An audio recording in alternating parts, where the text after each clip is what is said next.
감정이라는 거는 물론 공감받아야 되지만 내 감정에 따라서 회피라는 행동, 그런 행동을 해서 이 감정이 해결되는 경험을 하면 이게 패턴이 돼요. 그리고 이 감정은 안 해결돼요.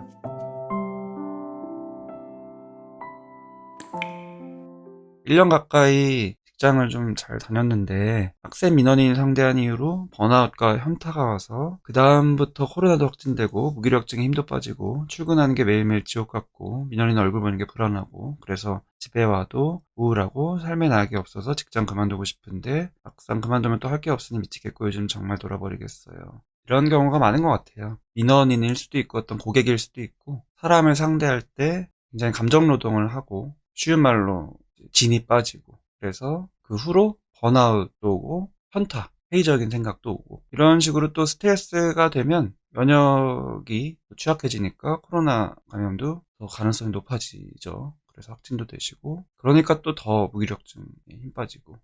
이게 요즘에 뭐 스트레스 상황에 있는 분들이 코로나가 확진되면 더 힘들어지는 식으로 악순환처럼 되는 분들이 꽤 있는 것 같은데, 리뚜뚜님도 그 얘기 하시는 것 같아요. 어떤 상황이었는지 생각하기도 싫을 수 있거든요. 약간 트라우마처럼 그 기억이 이제 자꾸 나니까 민원인 얼굴 보는 게 불안하죠. 또 그럴까봐. 다른 사람인데도 요버랩되어서 느껴지고, 그런 게 이제 트라우마의 현상이죠. 그 여파가 집에 와서도 이어지고, 그러니까 이제 회피해야죠. 그래서 그만두고 싶은데 막상 또 쉽지 않죠, 당연히. 쉽게 결정할 일도 아니고. 그래서 상담 치료도 하고 약물 치료도 이제 한다고 하셨는데, 시간이 좀 필요한 경우도 물론 있지만 초기에 요런 것을 잘 해결하시는 게 되게 중요한데, 피하는 게 안 좋고요. 힘들어도 우선 출근하고 민원인 얼굴 보고 하는 게 힘들어도 도움이 되고요, 회복하는데. 그 다음에 여기는 안 쓰셨지만 구체적인 상황이 있거든요. 빡센 민원인이라는 간략한 표현을 하셨는데, 그 사람이 한 말과 행동, 그때 내가 경험한 감정, 이게 이제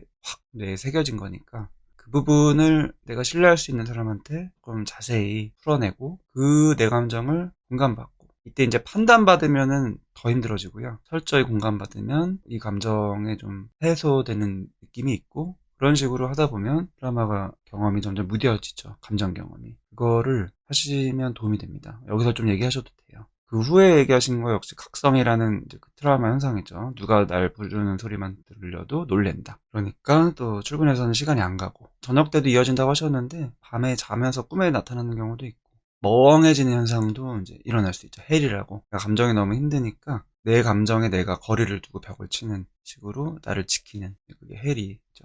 집중이 참 안 되고 일의 지장도 크고 많이 힘드실 것 같습니다. 리뚜뚜님은 이제 교도관님이셨군요. 빡세미너니는 이제 교도소 안에 수용자시죠. 평소에는 수용자가 어떤 상황이 오더라도 시간만 좀 걸릴 뿐이지 겁나거나 스트레스 받지는 않는데, 어느 날 수용자와의 트러블이 생겼는데 같은 상사 직원들도 딱히 제 편을 안 들어줘서 그때부터 내가 교도소 안에서 혼자가 될 수 있겠구나라는 생각에 통제가 섬찟이 느껴졌어요.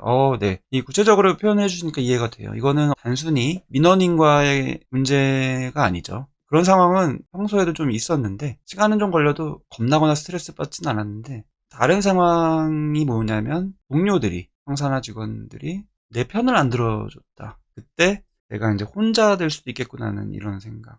이게 되게 중요한 것 같아요. 그런 놀란 감정이 그때 경험되신 거죠. 그리고 이제 내 편을 안 들어준 것도 이제 내 느낌이긴 한데, 내 편을 어느 정도로 안 들어주는 느낌이었는지, 오히려 그 민원인 편을 어느 정도로 들어주는 느낌이었는지, 이런 수위가 있잖아요. 그거를 느꼈을 만한 그 말이나 행동 같은 그 분위기가 있거든요. 그거를 어떤 경험을 하셨는지도 또 표현을 해보시면 역시 또 도움이 돼요. 그리고 이제 통제감 상실이라고 하셨는데, 그거는 강력한 감정이 있었으니까 통제감 상실로 이어지는 거고, 강력한 감정이 뭐였나, 혼자가 되면은 그게 나한테는 어떤 감정인가. 어떤 분은 뭐 이런 상황이 돼도 뭐 원래 인생 혼자고 이런 식으로 크게 흔들리지 않는 분도 있어요. 근데 이런 상황이 나한테 또 취약한 경우도 있습니다. 그건 또 이유가 있는 거고, 내가 살아온 과정, 내 가치관, 내 경험들 때문에. 지금은 물론 이제 힘든 상황이지만 여기서 우선 빠져나오는 것도 급한 무리지만, 이 잠불을 끄고 예방을 하기 위해서는 이걸 기회로 삼아서 또 나를 성찰해보면 분명히 도움이 많이 됩니다. 이제는 이런 경험 후에는 이제 내가 출근해서 어떻게 내가 행동을 해도 걔네들을 잘 다루거나 통제할 수 없다는 생각이 뇌리에 확 박혀서 불안하다. 그럴 수 있죠. 근데 또 여기서 추측해 볼 수 있는 거는 내가 뭔가 사람 관계에서 상대방을 잘 다뤄야 한다. 뭔가를 잘 통제해야 된다. 라는 압박감 같은 게 원래부터 있었을 수 있어요. 그런 분들이 이게 안 되는 느낌 받았을 때 타격이 크죠. 원래의 성향, 스타일이 또 여기서 수정이 되고, 그게 나에게 도움이 되는 경우도 있지만, 인간관계 강의에서도 항상 말씀드리듯이 제일 중요한 포인트는 내가 통제할 수 없는 경우가 많다는 걸 인정하는 거. 그걸 인정하면 좀 편해지고, 인정하지 못하거나 인정하기 싫으면 자꾸 힘들어지는 상황들이 자꾸 생기는 거인데, 그게 뭐 머리로 안다고 해서 되는 게 아니죠. 나의 개인적인 주관적인 이유들을 잘 찾아가시는 계기가 될 수 있습니다.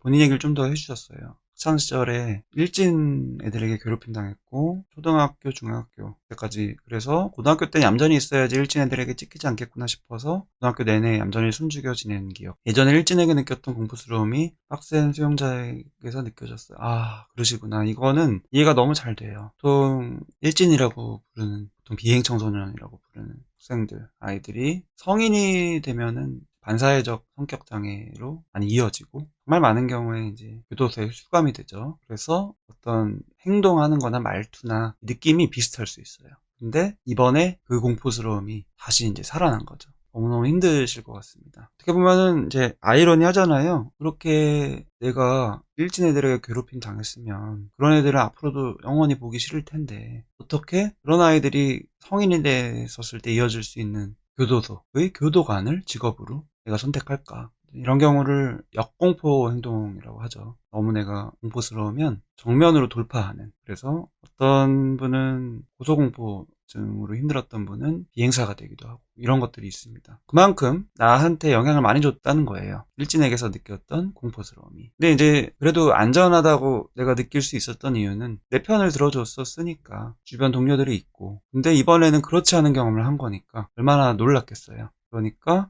이건 내 편이 아니면 나 혼자 이거를 싸워야 되는 거잖아요. 그러면은 너무 무섭죠. 이전 경험이 고스란히 올라오면서 너무 힘드실 것 같습니다. 별과소울님이 통제할 대상이 아니라 인간 대 인간으로 좀 대하면 적절치 않을까요? 하셨는데, 이제 그러면 되는데 그게 진짜 어렵죠.